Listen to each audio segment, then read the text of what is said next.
Hi friends, എല്ലാവർക്കും recipes by രേവതിയുടെ ഒരു പുതിയ എപ്പിസോഡിലേക്ക് സ്വാഗതം. ഇന്ന് വന്നിരിക്കുന്നത് വളരെ ടേസ്റ്റി ആയിട്ടുള്ള ഒരു 4 മണി പലഹാരത്തിൻ്റെ റെസിപ്പിയുമായിട്ടാണ്. ഗോതമ്പ് പൊടി വെച്ച് വളരെ സിമ്പിളായിട്ട് തയ്യാറാക്കിയെടുക്കാൻ വേണ്ടി പറ്റുന്ന നല്ല സോഫ്റ്റ് ആയിട്ടുള്ള ഒരു പലഹാരമാണ്.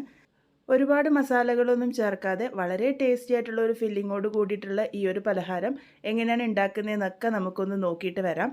അതിനായിട്ട് ആദ്യം തന്നെ ഞാനിവിടെ കവറിംഗ് ആണ് തയ്യാറാക്കി എടുക്കാൻ വേണ്ടി പോകുന്നത്. അതിനായിട്ട് 1 കപ്പ് അളവ് ഗോതമ്പ് പൊടി എടുത്തിട്ടുണ്ട്. ഇതിൻ്റെ കൂടെ ഞാനിപ്പോൾ ഇവിടെ 1/2 കപ്പ് അളവ് മൈദാപ്പൊടി കൂടെ ചേർക്കുന്നുണ്ട്. നിങ്ങൾക്ക് ഈ ഒരു പലഹാരം 1.5 കപ്പ് അളവ് ഗോതമ്പ് പൊടിയിലോ 1.5 കപ്പ് മൈദാപ്പൊടിയിലോ അല്ലാന്നുണ്ടെങ്കിൽ ഈ ഒരു അളവിലോ ചെയ്തെടുക്കാവുന്നതാണ്. അപ്പോൾ ഞാൻ ഈ ഒരു രീതിക്കാണ് പൊടികൾ എടുത്തിരിക്കുന്നത്. ഇനി ഇതിലേക്ക് 1 ടീസ്പൂൺ അളവിൽ ചില്ലി ഫ്ലേക്സ് ചേർത്ത് കൊടുത്തിട്ടുണ്ട്. ഓപ്ഷനിലാണ്, ഇഷ്ടമുണ്ടെങ്കിൽ മാത്രം ചേർത്താൽ മതി. കവറിങ്ങിന് ഒരു ചെറിയ എരിവ് കിട്ടാൻ വേണ്ടിയിട്ടാണ് ഞാനിവിടെ ചേർത്ത് കൊടുത്തിരിക്കുന്നത്. ഇതിൻ്റെ കൂടെ 1 ടീസ്പൂൺ അളവിൽ പഞ്ചസാര ചേർത്ത് കൊടുക്കാം. ഇനി ചേർക്കാൻ വേണ്ടി പോകുന്നത് 1/2 ടീസ്പൂൺ അളവിൽ ഈസ്റ്റാണ്. ഇത് ഇൻസ്റ്റൻ്റ് ആയിട്ടുള്ള ഈസ്റ്റാണ്. ഇൻസ്റ്റൻ്റ് ആയിട്ടുള്ള ഈസ്റ്റ് ആണെങ്കിൽ നിങ്ങൾ ഡയറക്റ്റായിട്ട് ചേർത്ത് കൊടുത്തോളൂ. അല്ലാന്നുണ്ടെങ്കിൽ വെള്ളത്തിലൊന്ന് അലിയിച്ചിട്ട് വേണം ചേർത്ത് കൊടുക്കാൻ വേണ്ടിയിട്ട്. ഇനി ഇതിൻ്റെ കൂടെ ആവശ്യത്തിന് ഉപ്പ് ചേർത്ത് കൊടുക്കാം. ഞാനിപ്പോൾ ഇവിടെ ഏകദേശം 1/2 ടീസ്പൂണിൻ്റെ അടുത്ത് ഉപ്പ് ചേർത്തിട്ടുണ്ട്. ഇനി ഇതൊന്ന് കുഴച്ചെടുക്കാണ് വേണ്ടത്. കുഴച്ചെടുക്കാൻ വേണ്ടിയിട്ട് നമ്മൾ ഉപയോഗിക്കുന്നത് ചെറു ചൂടായിട്ടുള്ള വെള്ളമാണ്. അപ്പോൾ അതെന്തായാലും ശ്രദ്ധിക്കണം. ചെറു ചൂടായിട്ടുള്ള വെള്ളം തന്നെ ഉപയോഗിച്ച് നല്ലപോലെ കുഴച്ചെടുക്കുക. വെള്ളം കുറച്ചായിട്ട് ചേർത്തിട്ട് നമ്മൾ സാധാരണ ചപ്പാത്തിക്കൊക്കെ കുഴച്ചെടുക്കുന്ന പോലെ നല്ല സോഫ്റ്റ് ആയിട്ടുള്ള കൂട്ടാണ് തയ്യാറാക്കി എടുക്കേണ്ടത്. അപ്പോൾ ഇത് തയ്യാറാക്കാനായിട്ട് എനിക്കിപ്പോൾ ഇവിടെ 1/2 കപ്പ് മുഴുവനായിട്ടും പിന്നെ ഏകദേശം ഒരു 1 ടേബിൾ സ്പൂണോളം വെള്ളം ഞാൻ ചേർത്തിട്ടുണ്ട്. ഇതുപോലെ കൂട്ട് തയ്യാറായി വന്നു കഴിഞ്ഞതിന് ശേഷം നല്ലപോലെ ഒരു 5 മിനിറ്റ് നേരത്തേക്ക് കൈയെടുക്കാതെ നീഡ് ചെയ്തെടുക്കുക. നല്ല സോഫ്റ്റ് ആയിട്ടുള്ള കൂട്ട് നമ്മൾ തയ്യാറാക്കി എടുത്തിട്ടുണ്ട്. ഇതിൻ്റെ മുകളിലേക്കായിട്ട് ഏകദേശം 1 ടേബിൾ സ്പൂണോളം എണ്ണ ഒഴിച്ചു കൊടുക്കുക. മുകൾ ഭാഗം ഡ്രൈ ആകാതിരിക്കാൻ വേണ്ടിയിട്ടാണ് നമ്മൾ ഇതുപോലെ എണ്ണ ഒഴിച്ചു കൊടുക്കുന്നത്. അപ്പോൾ ഇതുപോലെ എണ്ണ ഒഴിച്ച് എല്ലാ ഭാഗവും ഒന്ന് കവർ ചെയ്തതിന് ശേഷം ഇതൊന്ന് റെസ്റ്റ് ചെയ്യാൻ വേണ്ടി വയ്ക്കാം. 1 മണിക്കൂർ നേരത്തേക്കാണ് നമ്മളിത് റെസ്റ്റ് ചെയ്തെടുക്കേണ്ടത്. ആ ഒരു സമയത്തേക്ക് നമുക്കിതിൻ്റെ ഫില്ലിങ് തയ്യാറാക്കിയെടുക്കാം. അതിനായിട്ട് ഞാനിവിടെ ഒരു പാൻ വെച്ചിട്ടുണ്ട്. അതിലേക്ക് 1 ടേബിൾ സ്പൂൺ അളവിൽ എണ്ണ ഒഴിച്ചു കൊടുക്കാം. ഞാനിപ്പോൾ ഇവിടെ വെളിച്ചെണ്ണയാണ് ഉപയോഗിച്ചത്. എണ്ണ ചൂടായി വന്നതിന് ശേഷം ഇതിലേക്ക് 1 ടീസ്പൂൺ അളവിൽ ഇഞ്ചി വെളുത്തുള്ളി പേസ്റ്റാണ് ഞാൻ ചേർത്ത് കൊടുത്തിരിക്കുന്നത്. നിങ്ങൾക്ക് ചതച്ചിട്ട് വേണമെങ്കിലും ചേർത്ത് കൊടുക്കാവുന്നതാണ്. ഇതൊന്ന് ചെറുതായിട്ട് സോട്ട് ചെയ്തെടുത്തതിന് ശേഷം ഇതിലേക്ക് ചേർക്കാൻ പോകുന്നത് ഉള്ളിയാണ്. അത്യാവശ്യം വലുപ്പമുള്ള 1 ഉള്ളിയാണ് ഞാനിവിടെ എടുത്തിരിക്കുന്നത്. അതും കൂടി ഇട്ട് കൊടുത്തതിന് ശേഷം നമുക്കൊന്ന് ഇളക്കി യോജിപ്പിച്ച് കൊടുക്കാം. ഹൈ ഫ്ലെയിമിൽ വെച്ചിട്ട് വേണം നമ്മളിത് കുക്ക് ചെയ്തെടുക്കാൻ വേണ്ടിയിട്ട്. നമ്മളുടെ ആ ഒരു ഉള്ളിയൊന്നും ഒരുപാട് അങ്ങോട്ട് വാടിപ്പോണ്ട. ഞാനിപ്പോൾ ഇവിടെ 1/4 ടീസ്പൂൺ അളവിൽ ഉപ്പും കൂടെ ചേർത്ത് കൊടുത്തിട്ടുണ്ട്. എല്ലാം കൂടെ ഒന്ന് നന്നായിട്ട് വഴറ്റിയെടുക്കാം. ഞാനിപ്പോൾ ഇവിടെ ഹൈ ഫ്ലെയിമിൽ തന്നെ വെച്ചിട്ടാണ് ഇത് വഴറ്റിയെടുക്കുന്നത്. ഇത് ഒരുപാട് അങ്ങനെ ഗോൾഡൻ ബ്രൗൺ കളറൊന്നും ആക്കേണ്ട ആവശ്യമില്ല. ഇതുപോലെ ഒന്ന് ചെറുതായിട്ട് കളറ് മാറി വന്നാൽ മാത്രം മതി. ആ ഒരു സമയമാകുമ്പോൾ ഇതിലേക്ക് ഒരു വലിയ ക്യാപ്സിക്കത്തിൻ്റെ പകുതി ഒന്ന് ചെറുതായിട്ട് കട്ട് ചെയ്തതാണ് ഇട്ട് കൊടുത്തിരിക്കുന്നത്. ആ ഒരു ഉള്ളി അരിഞ്ഞ ആ ഒരു കനത്തിലാണ് ഞാനിപ്പോൾ ക്യാപ്സിക്കവും അരിഞ്ഞിരിക്കുന്നത്. അതും കൂടെ ഒന്ന് യോജിപ്പിച്ചെടുക്കാം. ക്യാപ്സിക്കവും ഒരുപാട് അങ്ങനെ വെന്തുടയേണ്ട ആവശ്യമൊന്നുമില്ല. ഒന്ന് ചെറുതായിട്ട് സോട്ട് ചെയ്തെടുത്താൽ മാത്രം മതി. ഇതിപ്പോൾ പാകത്തിന് ആയിട്ടുണ്ട്. ഇനി ഇതിലേക്ക് ചേർക്കേണ്ടത് മുട്ടയാണ്. ഞാനിപ്പോൾ ഇവിടെ 3 മുട്ട ഒന്ന് പുഴുങ്ങിയെടുത്ത് അതിൻ്റെ തോടൊക്കെ കളഞ്ഞെടുത്തിട്ടുണ്ട്. അതിതുപോലെ ഒന്ന് റഫായിട്ട് കട്ട് ചെയ്ത് കൊടുക്കുകയാണ്. അങ്ങനെ പ്രത്യേകിച്ച് ഷേപ്പിലൊന്നും കട്ട് ചെയ്തിട്ടില്ല. റഫായിട്ടൊന്ന് കട്ട് ചെയ്തിട്ട് നമുക്കിതിലേക്ക് ചേർത്ത് കൊടുക്കാം. ഇനി എല്ലാം കൂടെ ഒന്ന് ഇളക്കി യോജിപ്പിച്ച് കൊടുക്കാം.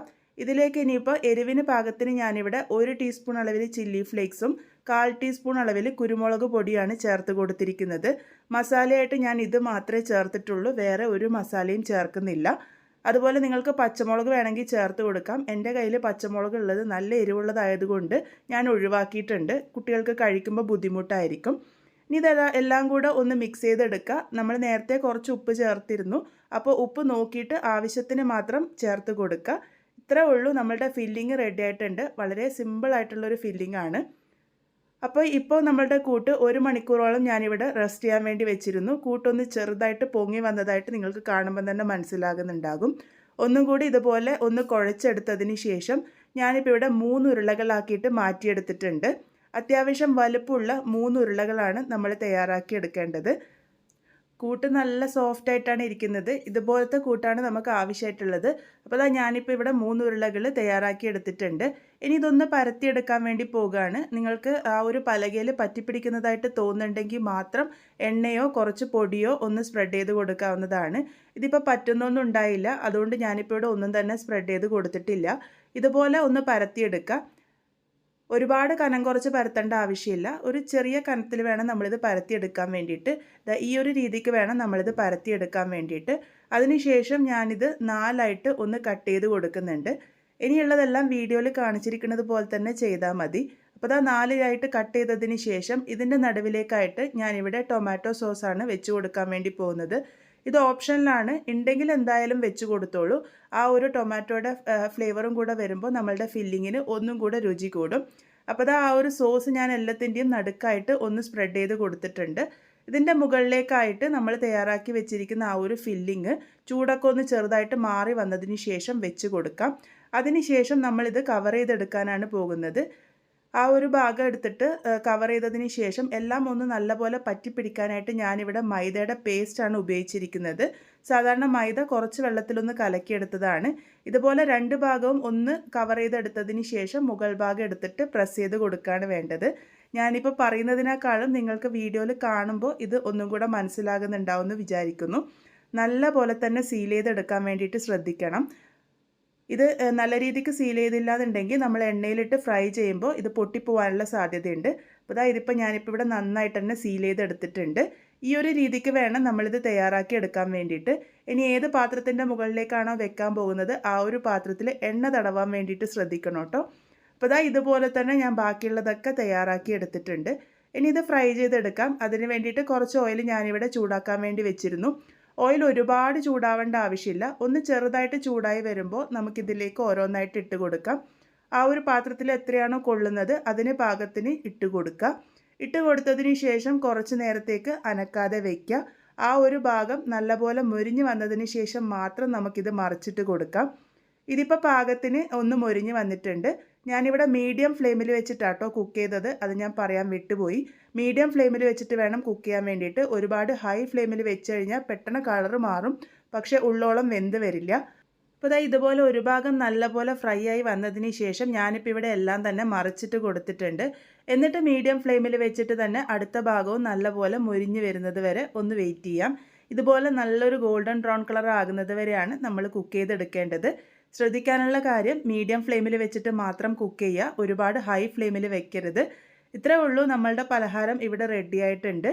ഒട്ടും എണ്ണയൊന്നും കുടിക്കൊന്നുമില്ല. വളരെ സിമ്പിളായിട്ട് തയ്യാറാക്കി എടുക്കാൻ വേണ്ടി പറ്റുന്ന നല്ല ടേസ്റ്റി ആയിട്ടുള്ള ഒരു 4 മണി പലഹാരമാണ്. കുട്ടികൾക്കായാലും മുതിർന്നവർക്കായാലും ഒക്കെ ഒരുപോലെ ഇഷ്ടമാവുന്നതാണ്. ഇതിൻ്റെ ഉള്ളിലെ ഫില്ലിംഗ് ആണ് വളരെ വ്യത്യസ്തമായിട്ടുള്ളത്. നമ്മൾ ഒരുപാട് മസാലകളൊന്നും ചേർക്കാതെ വളരെ സിമ്പിളായിട്ട് തയ്യാറാക്കിയെടുത്തിരിക്കുന്നതാണ്. അതുകൊണ്ട് തന്നെ ആ ഒരു ഫില്ലിങ്ങിന് നല്ലൊരു ടേസ്റ്റുമാണ്. എല്ലാവരും ട്രൈ ചെയ്തതിന് ശേഷം ഫീഡ്ബാക്സ് ഒക്കെ പറയുക. വീണ്ടും ഒരു നല്ല റെസിപ്പിയുമായി കാണാം.